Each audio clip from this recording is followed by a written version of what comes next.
Apa? Pertama disiksa apanya, Mbak? Yang dipukul gitu, badan belakang atau badan depan gitu.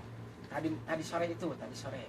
Yang dulu. Yang dulu ya. Iya, tadi sore dia ambil kabel besar. Terus Mukulin aku. yang belakang sini. Iya, di belakang di Ini, semuanya. iya. Ini kan, ini. Nah, gitu. Ini dipukul pakai kabel besar sama majikannya waktu sore-sore tuh. Pakai sikit. Ini ya. Terus ini tangan juga bekas-bekas majikan luka. Perempuan yang nyiksa yang banyak atas suruhan majikan laki ya. Pisau bekas lukanya. Itu yang tebal. Terus ini tuh, ini juga bekas. Nah, ini tangannya jentiknya sampai potong, bengkok ya karena mungkin nggak diurut, pakai besi dipukulnya.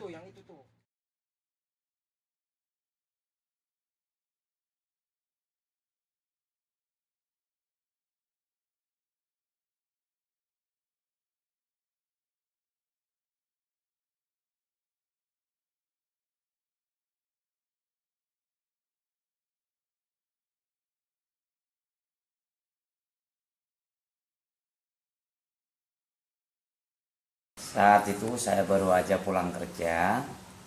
Nah, belum aja saya ganti baju, tiba-tiba HP saya bunyi oleh salah seorang TKI yang berada di Jeddah. Langsung bicara bahwa di depan toko Indonesia ada seorang TKI asal dari NTB yang disiksa majikannya. Gitu.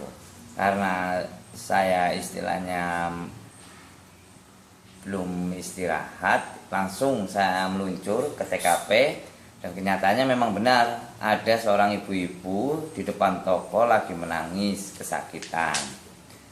Waktu sudah terlalu malam dan KJRI sendiri sudah tutup, langsung saya bawa aja ke rumah saya untuk dievakuasi. Oke.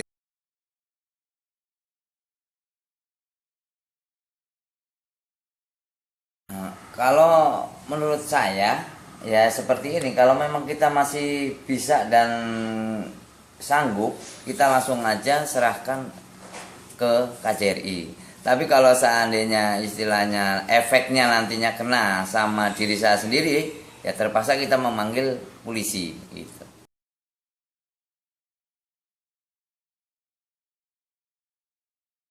Begini, ya, setahu saya setiap kawan-kawan menangani kasus yang sudah di KJRI, kita tetap pantau, kita tetap tanyakan terus kondisi dan prosesnya sampai mana, cara penanganannya sudah nyampe di mana. Terutama apabila seorang TKI tersebut belum mendapatkan hak-haknya selama ia bekerja di tempat majikannya. Oke. Jadi tetap kita pantau.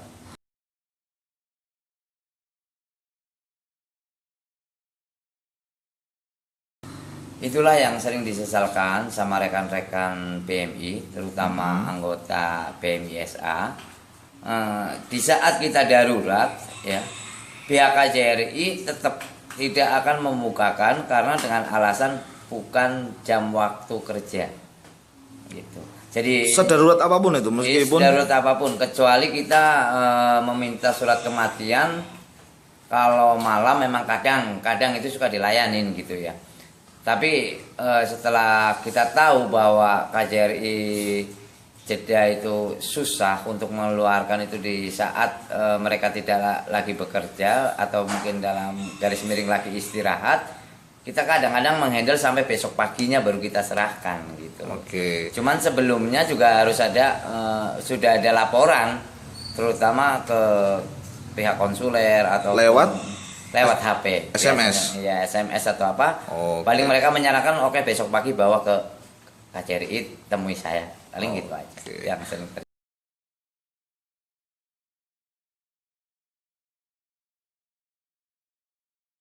Biasanya kalau yang kayak Mbak Mias ini, mereka juga cukup open dengan kalau kita tekan ya ini harus segera diobati, mereka langsung membawa ke rumah sakit.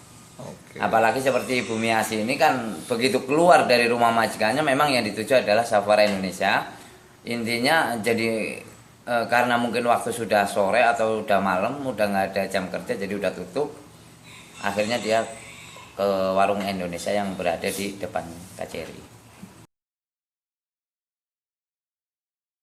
Update terakhir, saya pribadi kurang tahu. Yang jelas ya mungkin bisa ditanya kepada Ganjar Hidayat selaku Ketua Umum Buruh Migran Indonesia. Cuman saya dengar bahwa Ibu Miasi sudah dipulangkan dan alhamdulillah termasuk hak-haknya sudah dikasihkan oleh pihak majikannya. Oh, Mas Ganjar ini ketua BMISA yang mengawal kasusnya di Arab Saudi ya? Iya betul. Setiap ada kasus Ganjar selalu memantau terus. Karena ini Ya, saat ini jenengan sudah pulang ke tanah air ya? Ya betul.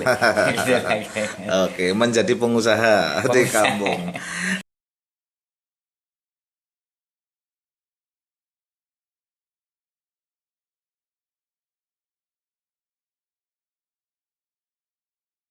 Kalau menuntut ke proses hukum, biasanya yang saya pernah tahu, mereka itu secara damai dulu. Yang penting mereka itu mengambil hak-haknya si TKI itu Oke, sendiri. selamatkan haknya Nah, dulu. selamatkan hak-haknya dulu. Untuk langkah selanjutnya biasanya KJRI itu cuma bisa bilang, menyampaikan bahwa haknya udah selesai, udah yang penting orangnya udah sehat, ya udah kita bisa pulangkan, udah. Berarti hampir Itu aja tidak ya. pernah ada Tidak pernah lanjut ada tuntutan untuk otoritas Saudi sendiri. untuk proses hukum, maksudnya Untuk proses hukum. nggak pernah ada dari KJRI. Ya, belum dengar saya.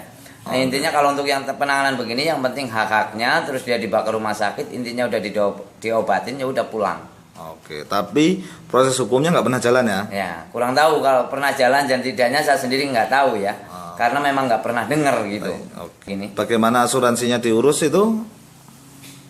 Nggak pernah ada juga Nggak ya? pernah ada yang ngurus asuransinya. Intinya ya selama dia bekerja misalkan 2 tahun, sudah digaji sama majikannya, terus dia udah diobati ke dokter, dipulangkan sama pihak KJRI, kasus tutup. Sudah selesai. Sudah selesai dianggapnya.